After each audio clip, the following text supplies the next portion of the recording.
Aging touches each one of us, our parents, our children, and of course, ourselves. How can older adults stay healthier longer? What are the various dimensions of aging beyond normal biological aging and health issues? How can we care for the changing medical, social, and psychological needs of elders? What role does gerontology play in the lives of older adults? Did you know that approximately 12% of the current population is over age 65? And that number will increase as baby boomers age. Hello, my name is Attorney Ramsey Bahrawy, and welcome to Your Money, Your Life. Now, you have a very interesting background here. Now, I note that you have a license as a real estate broker. I have a license as a real estate broker. Housing being difficult to sort of negotiate, work your way around.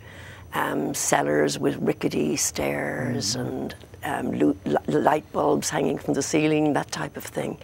And accidents waiting to happen, basically. So how is it that you went from selling real estate in primarily Cambridge, Somerville, Arlington, to seeking a degree in gerontology? Tell us how that happened. Well, it was quite a journey. I decided in my 50s to go to get my undergraduate degree, to get my bachelor's. I went to Lesley University, and during that period of time, I decided I've got to learn more about aging. And I started studying at UMass Boston for a master's in gerontology. And you received your master's in gerontology? I received my master's in gerontology, and I'm not shy in saying it, but I was 62 years of age. I did it in 2 years, and I was 62 years of age when I graduated, so I feel very good. Good for you. You should feel very proud. Yeah. So why don't you tell our viewers, what is gerontology? Gerontology, it's a pretty new discipline, you know, as far as the professions are concerned. It really started around the 30s, mid-30s, and got better known after World War II. It's the study, really, or the discipline where the social, psychological, and biological aspects of aging are studied. Very different from geriatrics. Geriatrics is more illnesses, the health-related stuff. Gerontology is how a person lives, where they live, how they can deal with socialization, you know, isolation, all the problems relating to aging in that way. It because, really has. number one, the majority of people want to live in their homes throughout their lifetime. I'm concerned about their safety and avoiding isolation. And the greatest difficulty about elders living in their home is the homes are generally not built to withstand people getting frail. It's also my understanding that you have a certificate as an aging-in-place specialist. And since you have this certificate, I actually have a very important question for you, and that is, people who are growing older, and as you said, they would prefer to stay in their home. So if someone who wants to stay in their home, what sort of modifications should they make in their home so that the home is safe for them? The kind of things that elders need to do in the home is, first of all, if they have stairs. Stairs can be very difficult. If they can still go up and down the stairs, trot up and down the stairs easily, the most important thing is lighting. Good lighting at the top and the bottom of the stairs. Maybe put rails at each side. And most accidents actually occur in the home as people age. Over 70% of accidents occur in a person's own home as they age, as they get into, you know, older years. And hips, break hips, arms, very, very simple. Most accidents occur in the bathroom. Why is that? Because of water. I see. Water, you know, from a bathtub or a shower. You can put in flooring that will absorb the water. I like people to use showers that don't have a curb that you can just walk into. There's no danger of stepping over something. I don't like glass doors on showers, because even though they shatter into pieces, those places, we begin to lose our eyesight from about age 40. Our eyesight gets poorer, so you can imagine at 80 years of age, if you've soap in your face or anything like that, you may not be able to distinguish between the door, and you can fall against it. There are bathtubs available for people as they grow older. You may have seen them advertised with a little door into them. I have seen it, yes. They're improving, and some of them have all kinds of, you know, massaging elements to them. But generally, a person has to sit in the bathtub while it fills, Right. and wait for the water to go out following the bath, so you can have a chill, get a chill from it. Right. That's a concern. Of course, yes. As far as the lighting is concerned, I also recommend very highly that people put night lights in hallways and in bedrooms. And another wonderful thing, I just helped a man who has macular degeneration just recently. He's in his late 70s and working away still. He's a professor, but I advised him to use lamps around where he works. With non-glare lights. Fluorescent lights are pretty bad. I wouldn't use them. The highest wattage that somebody can use, but he's also installed sensors for when he moves, so that he won't trip. Lights will go on and they're not that costly. Sensors are a great idea. Sensors. Yeah. Yeah. There's a lot of very good stuff happening So as soon as you walk in a room, the light comes on. Light comes on. Makes Even perfect outside the sense. door, coming in a driveway. Makes perfect As you drive in, we'll say, lights will come on.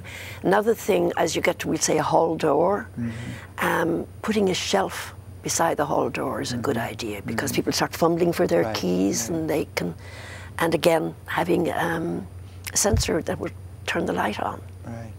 All excellent ideas. I like them. I like them very much. All right, so that's what people can do in terms of modifying the home. How about grab bars? Are grab bars important? Grab bars are very important, and people try as much as possible to avoid them, because I can understand it. You know, with people aging, they don't want to be thought of as being, you know, an invalid or anything like that. But you can actually buy grab bars today that blend in beautifully with, you know, the rest of the bathroom or whatever. And don't rely on the towel holders.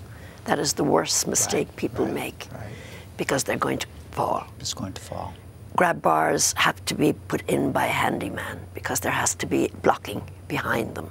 That's what keeps them, you know, still. It's very important to have maybe an occupational therapist, somebody like me, with the credentials, work with the builder to place these, because that is all important, you know. It's just to know the way, the angle and everything else like that. Yeah, so it's important to modify the home, make sure that the home is safe. Is safe. And people do want to continue living in their homes, but they have to do it in a safe manner. A safe manner. In a safe There's also actually hot water. To regulate, you can put a regulator in so that hot water doesn't come on too hot. That people can be scalded. Elders tend to leave seeking help until there's an emergency.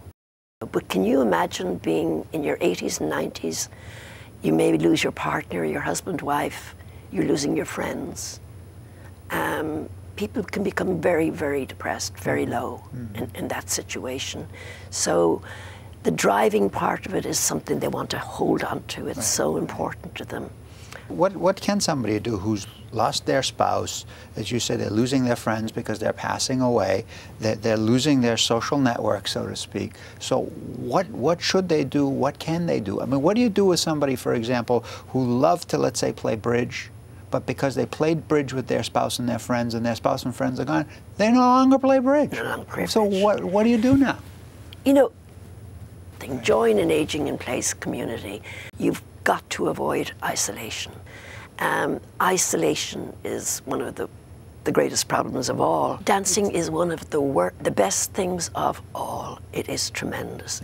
It's one of the best exercises, and stimulating. You know, there's fun. It's not just exercise. It's fun. It is considered one of the best of all.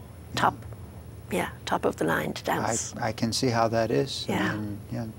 And dancing for many is also a tremendous amount of fun. It's fun, yeah. It's a tremendous amount of fun. And you get out and you have social contact. Yes. So you're not shut in, you're not isolated. You're not isolated. It makes perfect sense. Gerontologists deal with various dimensions of aging beyond normal biological aging and health issues. Gerontology is the study of aging older adults from a biological, psychological, and social perspective.